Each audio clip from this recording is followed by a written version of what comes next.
We good? Alrighty. Good evening, everyone, and welcome to the 13th New Podcast, The Briefing Room, episode 33, Rippin' It Raw. I'm Captain Takeda Hideyoshi, the company commander I, of the 13th, call sign Lotus Actual. I'm Ensign White, leader of EMC. Call sign is Mercy Actual. And First Sergeant Yogi, ESC Enlisted Advisor, Hermes Actual. I'm Master Sergeant Ace, Admin Enlisted Advisor, and Substitute Squad Leader. I'm Riptide, the guest. I'm a retired Tumaw commanding officer, and that's what I got. I'm Master Hell yeah. Sergeant Ace. Welcome, Riptide. It has been a hot-ass minute, I think, since we've really had you here, or really seen you all that much. What's been going on your end? It's been a while, for sure. Yeah, life definitely has been busy, to say the least. Planning a wedding that's going on here for myself and my fiance in the middle of October of this year.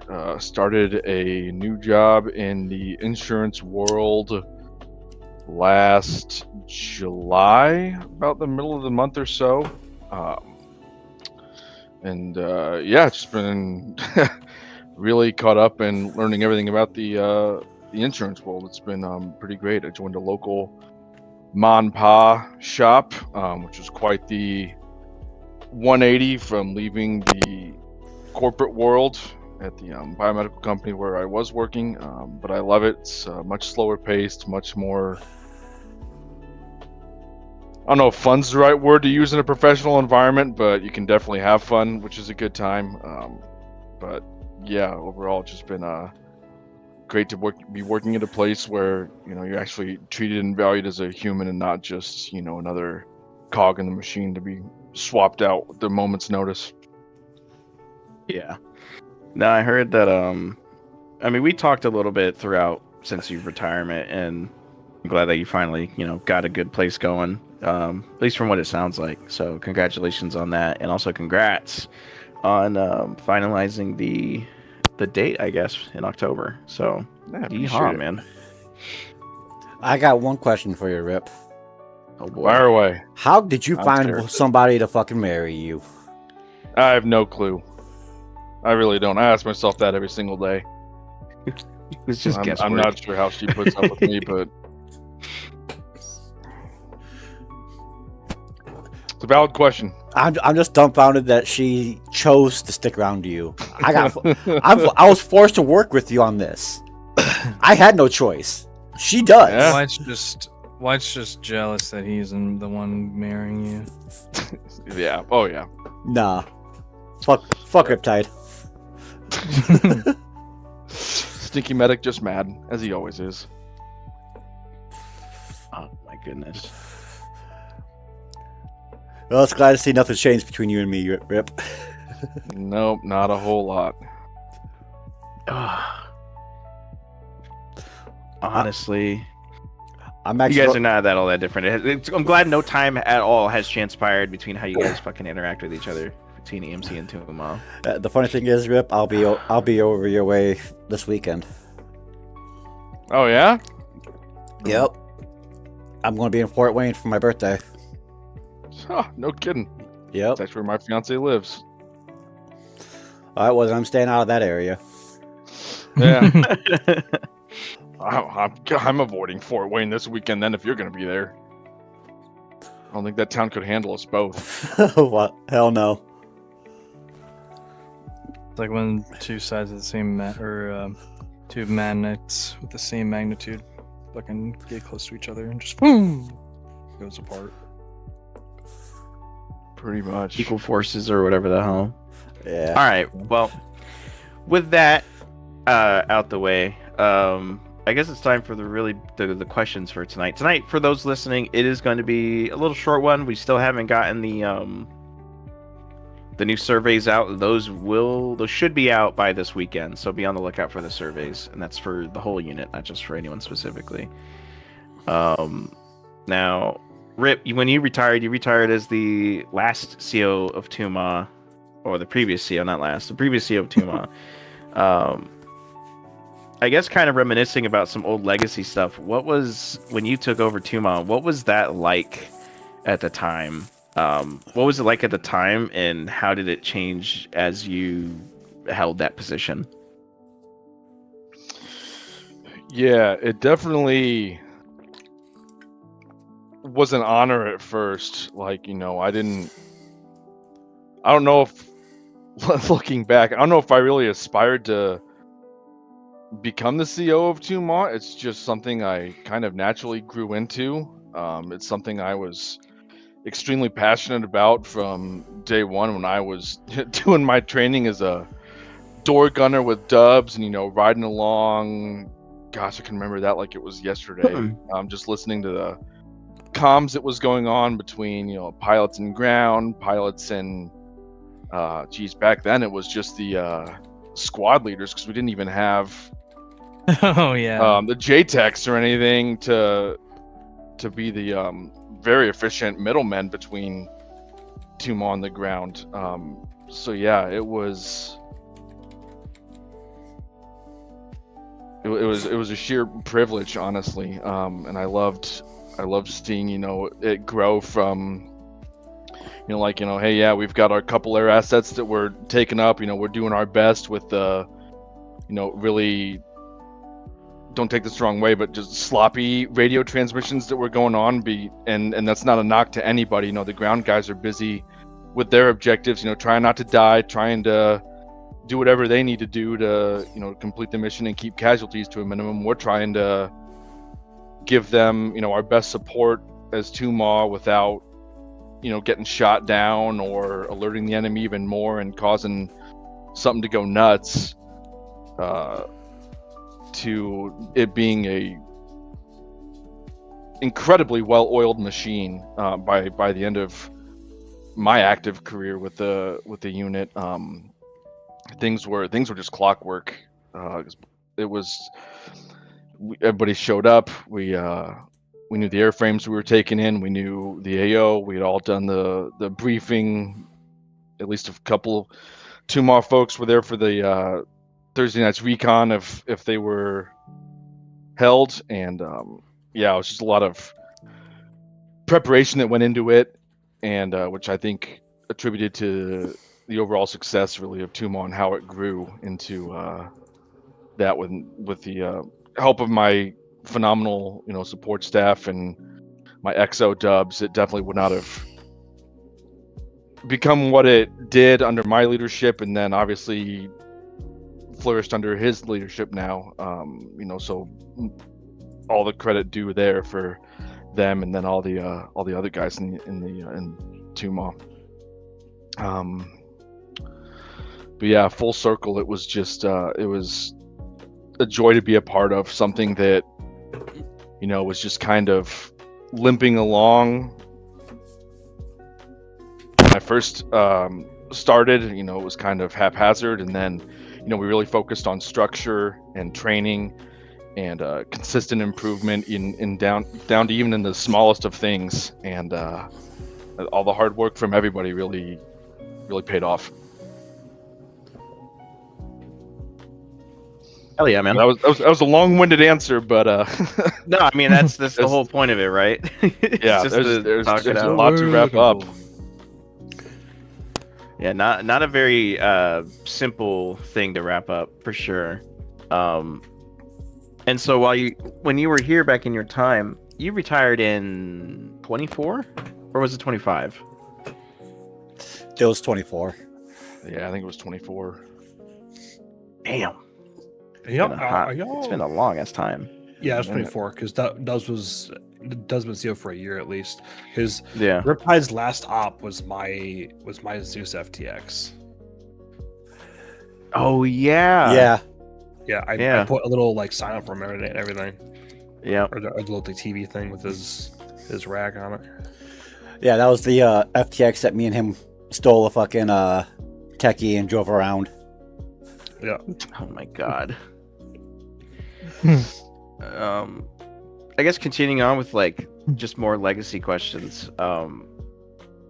In your own personal opinion, again, this is back when you were in, right? What do you think people most misunderstood when it came to running the aviation side of the 13th, like Tuma. It was something that people got confused with or misunderstood a lot.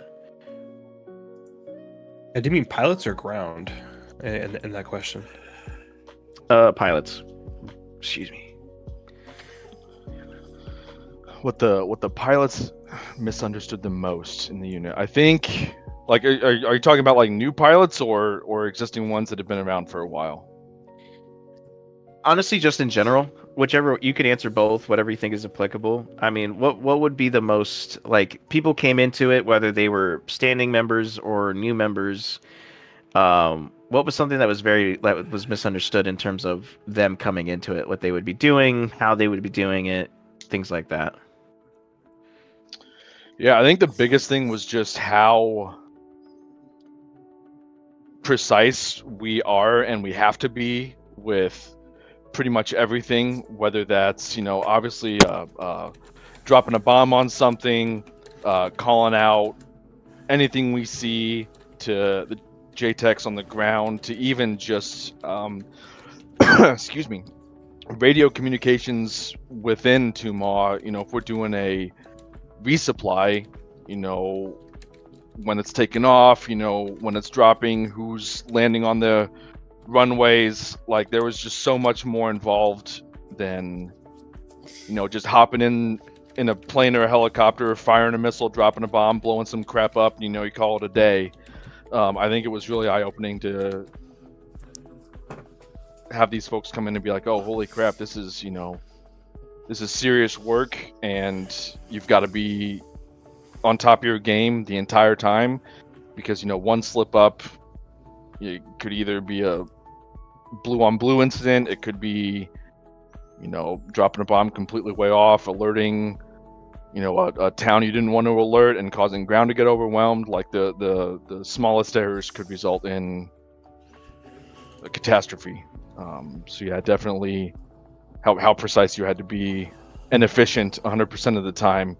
You can't be up there with a 2-minute long radio conversation on something you see. It's, hey, I've got, an armored convoy coming in from the northeast, 3 clicks, 5 clicks, whatever your best guess is from, the ground forces, but you still had to give them and as accurate of a guess as you could. You couldn't just say, oh, it's probably like 10, 20, 30, 50 clicks, so you could probably hear the engines rumbling. There was no room for any of that kind of stuff. You had to be quick, accurate, and efficient, to allow ground to respond on how they wanted the threat, objective, whatever it was, to be handled.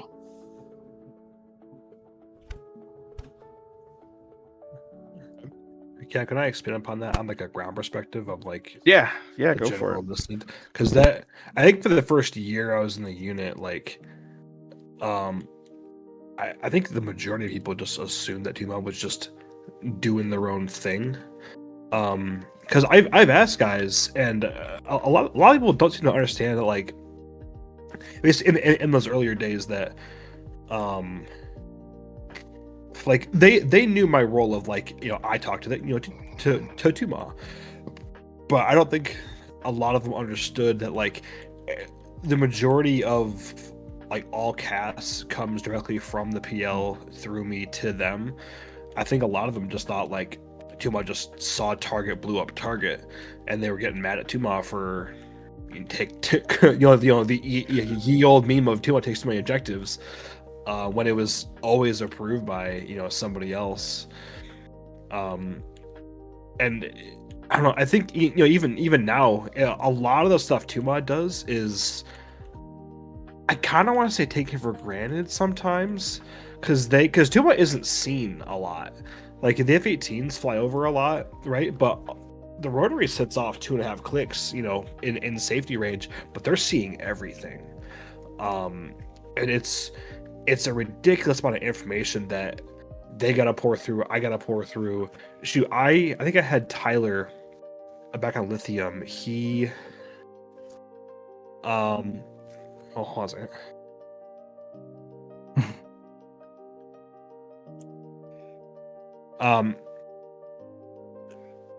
I had Tyler on Lithium shadow me for an op, It was one op. It was a pretty busy op, but he said at the end of it he had a crazy headache. And I even had headaches at the beginning of it, just with how much information is getting poured through, and how much I gotta filter it down to the staff. Because I'll be honest, for Riptide and well, you know, Dubs, Soccer, Veebs, all the pilots, I probably tell around 40-50% of what y'all tell me, at least, or they get all of the relevant information, but I gotta filter everything because it's so much, and they gotta deal with everything else. But I'm really curious to know on like your perspective now of like how Tuma is perceived now, and how much they understand about like that logistical and communication train of, you know, how information gets from one place to another and how things get organized. Because it's a lot. It's hard to train up like a new JTech and like run them through the ringer of here's everything we do, here's all the things you got to think about, for, you know, from a ground side, from a Zeus side, from a you know, from an air side, what the, you know, what they can and can't see, but the ground guys can and can't see, and how they both kind of react to it. I'm really curious to see how, like, you know, the BFCs and the corporals think of like the job and like how those systems work, and just like what their like assumptions are.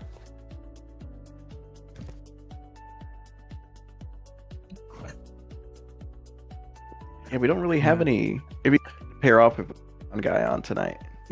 a real ground pounder. Shit, go. Yeah, I wish you had one guy in the fucking audience to pull up here real quick and say, hey, what do you think? What are your assumptions? Yeah, low turnout right now. Well, yeah. I'll say Good this. job, Ace. I'll say this. Tumol still doesn't do shit. Yeah, for real. All right, Yeah, y'all yeah, y'all yeah. talk shit on Tuma, and then y'all talk shit on S6. I'll say this every time. Y'all talk shit until you need them, and then it happens, and they're like, "Oh shit, where's Tuma?" And it's like pickle. Man, just some of the times I need TAC y'all, I'll dude. be like, I need fucking close air support. Like, oh, there's too many bones too close. I don't give a fuck. That I happened need fucking last stop, where there were like a tank until they those see a- goofy looking IFVs blowing apart a squad, and I was like, Venom, I got something for that thing right now. He's like, do it, and pickle, and shit was 1,000-pound bomb out of the stratosphere from the god hand of Veebs, blew apart those 3 vehicles and any semblance of human matter that was sitting around them. Yeah, see, I've never said anything about me needing Tumol, so Yeah, Tumor sucks. According to White. Okay. Fucking dumb.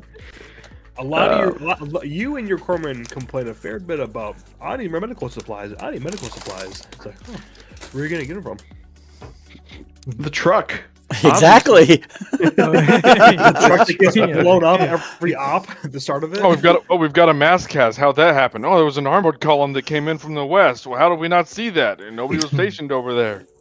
Yeah, but everybody will blame Tuma. So The amount of For real. threats that are dispatched before they're even considered to be a even tangible threat to ground is ridiculous. The amount of convoys and platoons and infantry they've torn to pieces before I even mentioned it to Charlie and Venom, like that happens a lot. Where I'm like, I'm like, hey, Apollo Actual, Hermes Actual. There was an entire platoon of infantry about 500 meters west of us. They're gone now. He was like, "What happened to him?" Bomb. It happens a lot where they're not within like short, like, you know, small arms range, so we just blow them up. No, see, I do appreciate the job Tumol does, because it makes my job easier. Oh yeah, no, I know y'all appreciate it. It's just funny sometimes people keep saying it. At the end of the day, shit would be rough if y'all didn't have constant ISR on what was going on. It would work. It'd work just fine, but you'd be caught out on the back foot a fair bit. I remember the days when we consistently had friendly fire issues. back when we debated even keeping Tuma. Like, that's how bad it was. Yeah. It came out of existence after like 7 months of the unit being born, and then that first full year, Tuma's existence was always put into question. Yeah, that's been my biggest thing. Just throughout my entire time here, of whatchamacallums, is the safety of Tuma, the safety of the infantry, and keeping everything effective. Always got to weigh out that like rule of cool too. It's just like, is this effective? Is this efficient? No, but does it look cool? Absolutely. I will say this. From the time I joined the unit till now, Tuma is so much better. Because when I first joined the unit, we didn't know if we were going to make it to the fucking AO. Because the fucking helicopters would just fucking blow up randomly. Yeah, I remember those days. Those enemy AAPs would go burr. First Waiting for a stop, pantser to light us up. first stop on the way in. Next thing I know, we're all dying because the fucking helicopter just blew up out of nowhere. Yeah, and what's equally amazing about it is, I think back on like Takistan, when we were just starting to kind of like mess around with like formations, like we like, all right guys, get 3 supers, let's go. And we, it was awful, for lack of better words. It was fucking terrible. Like, one bird would land just fine, the other bird would land, kind of like swoop out, land in front of the first bird, and then it would turn around 180, and then the third bird would go way too high and almost kill itself because it's within manpad range and over top of a fucking hill. It had no cover, and that would happen. It happened like 3 or 4 times, and then I DM'd soccer, and I was like, we gotta fix this like right now. And that's how like the Tuma, the JTAC and Tuma AAR started, was where I would just bookmark things in metal, and we would scrub through my entirety of my footage for what happened during the op. All the landings, cast strikes, general calls, goods and bads, everything. That doesn't happen too much now. We should kind of bring it back. I mean, I think that's part of me, but that's how Tuma AAR started. It was just out of necessity of how do we make formations better. And I think he put up like a small document on it. We just trained on it, because I've done formation flights and like general guidance on them in other units before, so it's pretty easy. You just gotta train on it. And that's what Tuma did for like a month. The JTACs and Tuma trained and worked on it. LZ briefs, in-flight communication, and once that was down, fucking the RAD document was born out of that, because Tuma was fully competent and in that element of doing formations and was able to do those now. So RAD operations and directly because of that, fast rope operations become not only plausible but extremely simple and relatively, rudimentary for us. And I think we had a similar op maybe a month after that horrible incident of just weird ass landings and not know what to do, where Tuna just looked like a fucking machine. There was an op where there was like, I think it was 5 supers or 5 venoms that y'all came in at like the end of it. Like it was back still on Takistan, and we went from a fucked up landing to having 5 venoms land pretty much in sync with one another, and it was awesome to see.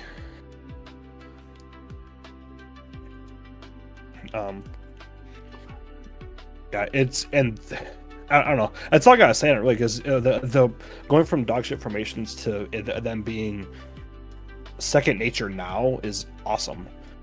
Because I can call in like, hey, can we get like 3 supers over here to do a pickup? They don't even blink at it. They go, all right, cool, give me 3 supers. Let's go figure it out.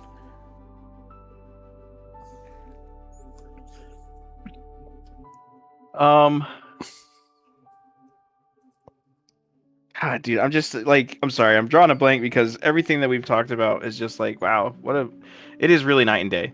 Like, Yeah. truthfully, from like 2 years ago to now is just such a night and day difference. I think for you, Rip, when you look back on, because, you know, no one else besides really you and Dubs in Tuma, maybe Lenve, but nobody else in Tuma will understand the transition period that you guys went through when you and Dubs assumed command of the aviation side of the unit. And I guess that leads me into the question of what for you, and maybe I guess for you and Dubs, was probably the greatest moment that you can think of as the CO of Tuma, and maybe the hardest moment. So I guess what are the two separate things? What is the greatest moment for you back when you were in the unit, and what was the hardest moment for you, if you have either? Oh man. The hardest definitely was figuring out how to tackle the general challenge of how to make it better. Like, Dubs and I knew what the end goal was. You know, it's like, yeah, we want, you know, solid comms, efficient comms, you know, boom, darn near perfect bomb drops every time, formation flights, you know, all the infills and exfills to be flawless, super smooth, you know, right on time, not missing anything, not missing the mark. Any resupplies, you know, dropped right there. It's like we just wanted everything to be perfect, which hindsight, I guess that was kind of a pipe dream, because obviously nothing's ever going to be perfect 100% of the time.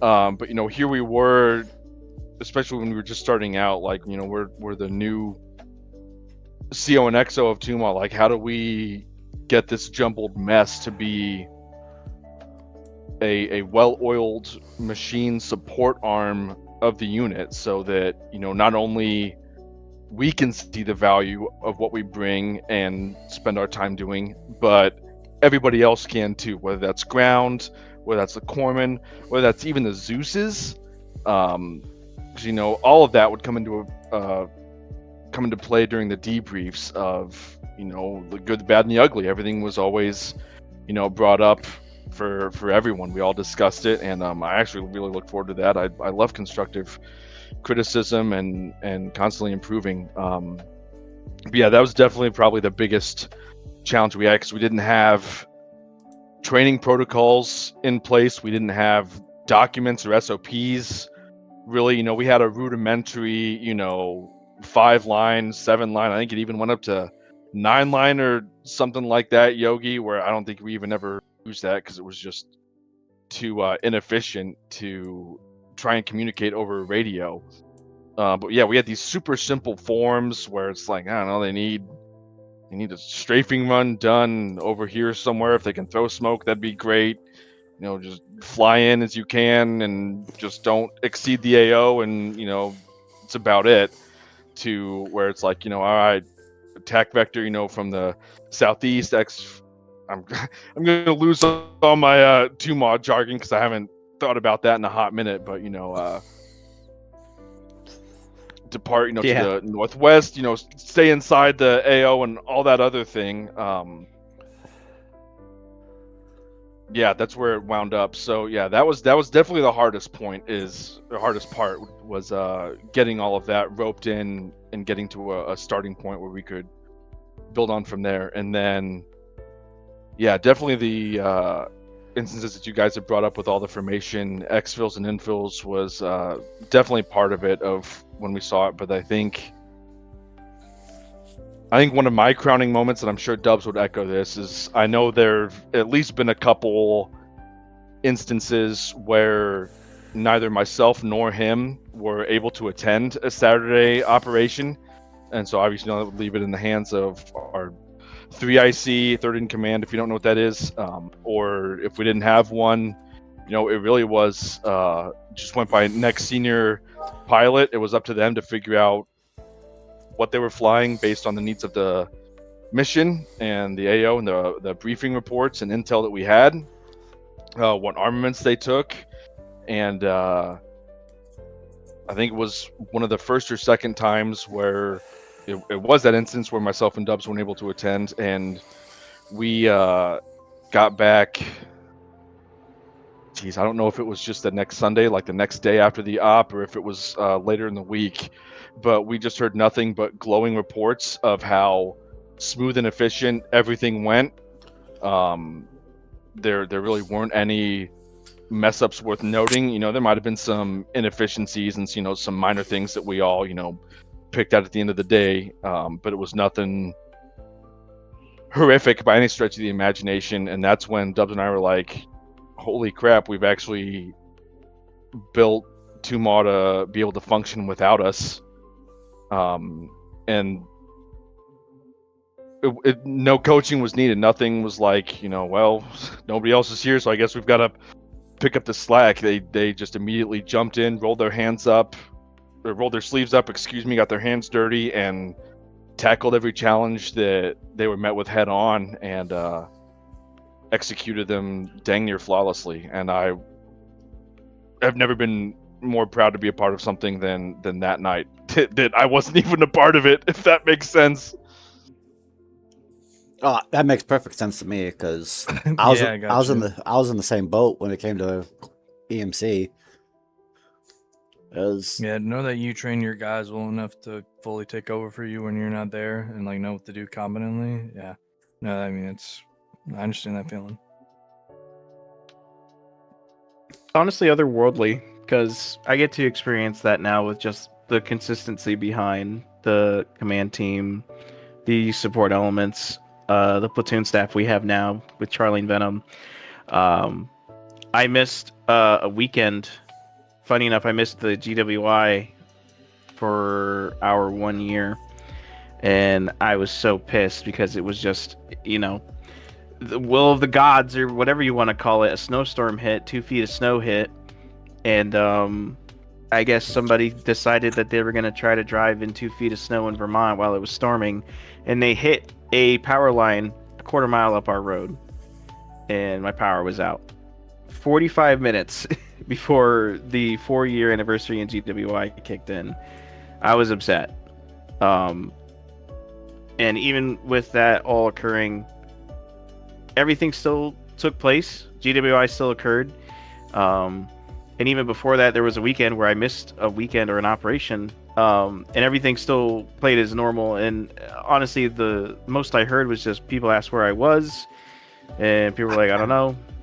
He's power's out, he's at work, or sleeping, whatever. And fucking the unit just kept doing its thing. And I think it was probably it's one of the proudest moments for me, because it means that if I were to disappear, the unit would just keep functioning as needed, and so I totally agree with you on that aspect of just, it's amazing to see what, all that hard work finally came to fruition, and all these people and all these different aspects of life come together to run this organization, so I agree 100%.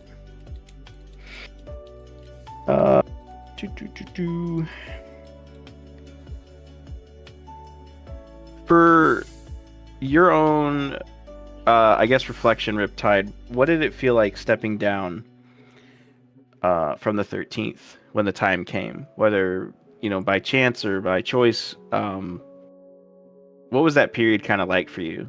Were you happy? Were you sad? Remorseful? Definitely bittersweet for sure. I didn't necessarily want to step down and leave. I knew at that point in my life I needed to.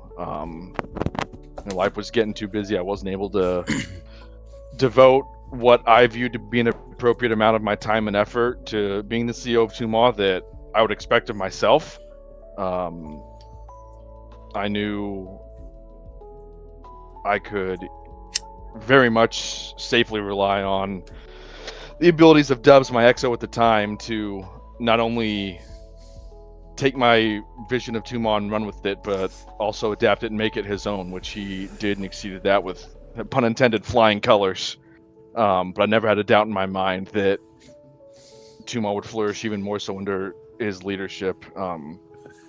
Gosh, he and I have been friends for a long time, and it was definitely a relief to know that I could leave that in his hands. But yeah, I definitely missed not only the friends I made in Tumon, but also in the unit as well as command. And it was definitely hard to walk away from that. There were many of Friday and Saturday nights was like, man, I miss being on for training or the op, or even if it was just a recon where I may have had a lot to do. I may have just been flying up there providing ISR and anything I could have seen.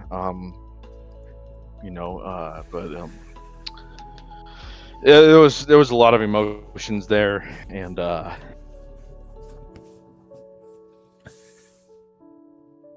it's this unit was definitely the closest thing I've ever had to a second family that I've ever found, playing all the Milsim games and all the units that I've been in and out of.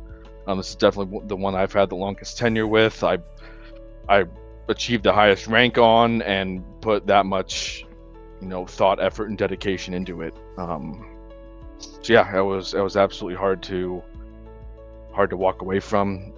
There are days I still miss it. I'm not sure I'd be able to get back in and devote that amount of time to it, but that still plays over in my head a lot more often than I've probably ever admitted to any of you all. But yeah, definitely a ton of fond memories I have in this unit with all of you and with all my fellow aviators.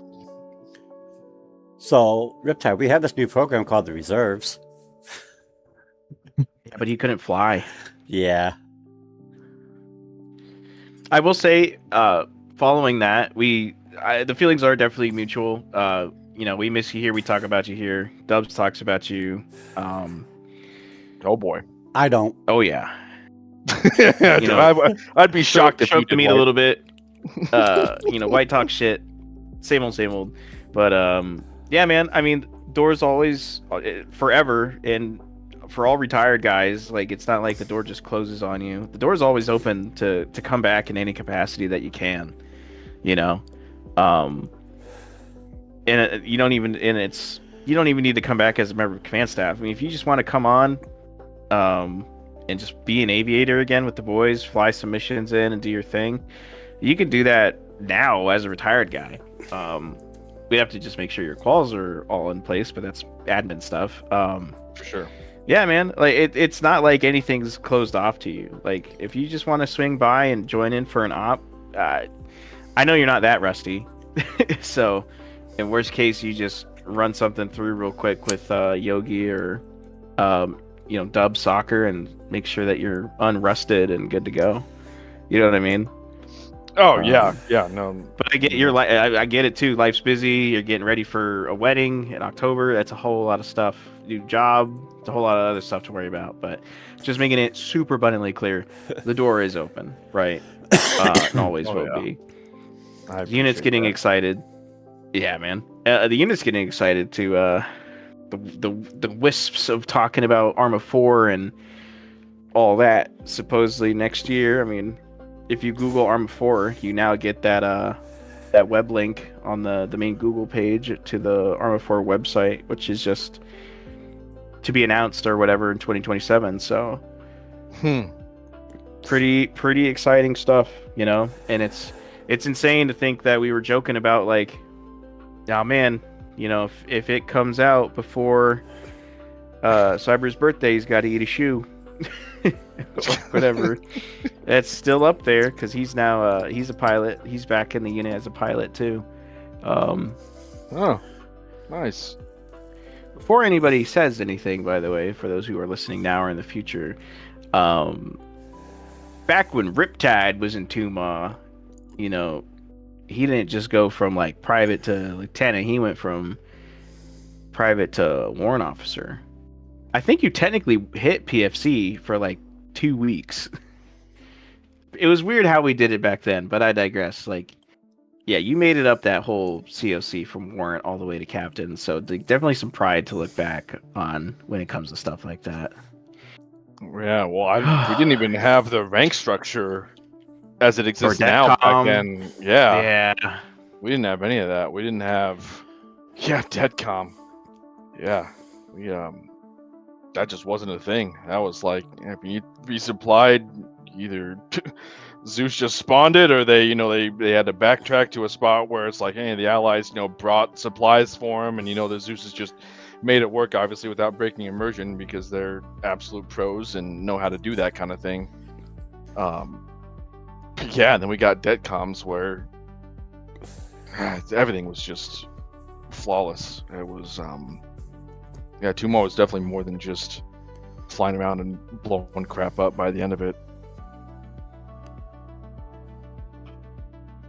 I think with that, that's kind of wrapping up any and all questions that I have. I'm not sure if the rest of the command team has further questions or things they want to ask you. Do you guys have anything? I got one question for you, Rip. Am I invited to your wedding? Nope. Good. I didn't want to go anyways. All right, as long as we're tracking.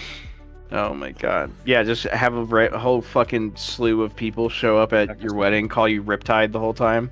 Oh, that's funny as hell. Nobody would get it except for the armor guys and maybe my brother, who knew I was in this armor unit. Like, who are all these fucking people? Like, don't worry about it. What's going on? Would literally be, what the hell is going on? Like, y'all need to leave. Damn. Nope, we're here. We're on security. Huh? Yeah, that's right. That's Yeah. security. Security, bitch, please. I may be drinking. Alrighty. If there's no other questions, let's get the wheel going. All right. Hey, Riptide, you know what's crazy? What's that? Remember how I joined and I was like still in high school? Yeah. Yeah, I'm about to be able to buy alcohol in 7 days. Time flies, doesn't it? Holy shit. And he just made me feel about He's 100. gonna be legal, bro. He's a child. What's the first thing you're gonna buy? Oh, while White is getting that wheel up real quick, actually, to answer what Veebs asked, I don't know when he asked it, I apologize, Veebs. He said, how do those pilots constantly blue on blue? And I'll be completely honest, I have no fucking idea. We would give, this is before JTAX, before the 5 lines, 9 lines, whatever the fuck. We would give, like, AO coordinates. We'd mark it on the map. We would clearly say, like, hey, we're in 2, like, mobile MRAPs moving from west to east into the AO, fire with caution. We're moving to the enemy objective. It was woods, Riptide. And we ended up getting fucking strafed by our own, I think it was a Harrier at the time. But that was God. Long before we added the mod that let us see what coordinates we were looking at when we were looking through our cameras on our wings, right? Yeah, we were doing everything by just sheer line of sight, orienting ourselves with all the landmarks. I mean, back in the day, geez, it was amazing that we dropped bombs. You were raw dogging it. Guns. Yeah, it was nothing short of a miracle that blue on blue didn't happen every single op, just of how the process was. Honestly, gosh, yeah, that takes me back. I totally forgot about life before that mod ever existed. That was raw rough. Dogging Kaz. Oh yeah. And that's why airstrikes took so long. It's like you have to sit there and figure out exactly what you're looking at, how to find that once you got out of your gun camera, and where you were going to be shooting, so you were hitting what you wanted to hit and only that. Because then you still have collateral damage to think of after that. If you blow up a building or hit hits some NPC civilians, the Zeus's are absolutely going to notice that and work that into the story, and there could be serious repercussions down the road in the story, let alone that same night. Could have QRF get pissed, and Was that an accidental spin, White? That was just me clicking on the screen by accident. Oh, fair enough. Okay. No, but yeah, it was rough back in the day.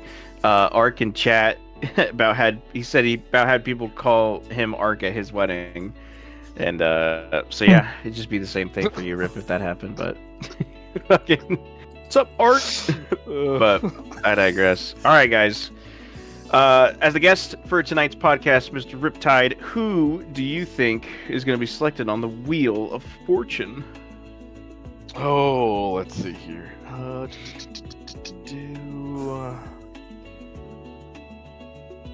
think it's gonna be Lynx. All right. You got Lynx. All right. Ace. Let's go. More. Okay. Scary choice. Might say slurs. Yogi. I still want Reed. I think Reed would be hilarious in here. That's right. I wanted more. Oh, hey, Ark's not on that list. Put him on there, please. Yeah, white guy, do it. Oh, wrong You one. should probably remove. You should probably remove Court too. Yeah. How'd you make a second Foreman wheel? can't even build a wheel. I don't know. I You're don't. gonna build a wheel. I don't Yeah. do this shit too often. Okay. Y'all can We bring a guy back from the brink of death, but you can't We don't make a have an- multicolored wheel with the right We names on don't, it. we don't have an Eric in the unit. Isn't Peepers gone too? Yeah. Maybe.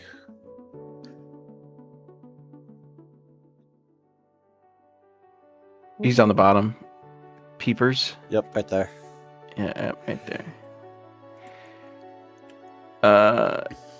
Yeah, I think that's good. All right, White, who you picking? Let's go with keeper. All right, keeper. All right, I'm gonna go for. Who do I want? Let's do Aurora. Yeah, let's do Aurora. We'll go with Aurora. Let's see what we got. All right. Here we go. If it lands on Arc, that'd be hilarious. Just first try.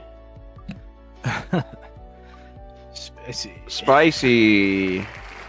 The man who got shot the same day Donald Trump did. Hell yeah.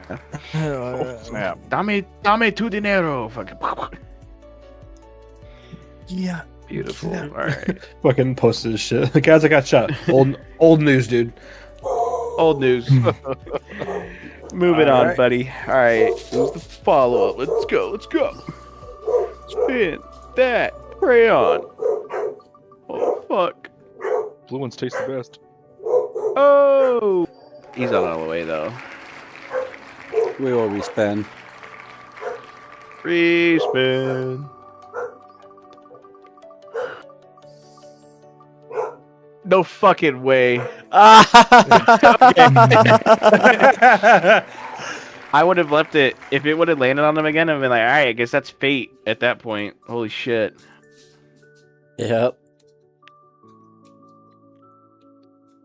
All right, so we've got chaotic and who's the first one? Spicy.